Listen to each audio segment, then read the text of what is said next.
welcome to BreitWerks. What you're looking at is the latest version of the EPS or EP solution Driveshaft repair for the Porsche Cayennes.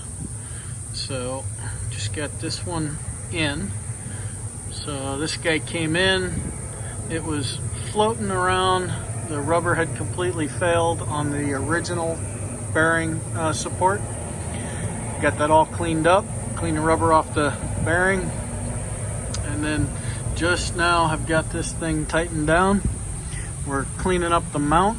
Once that's all clean, we'll torque it back in there and call her a day.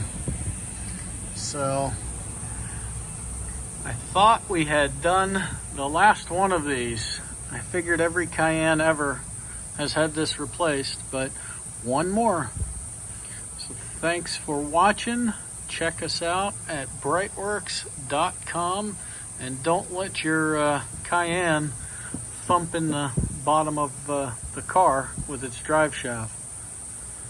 So not too complicated of a repair, but it is a lifetime repair. The one that we have in our shop truck has got over 100,000 miles on it and still running strong. So we like this one.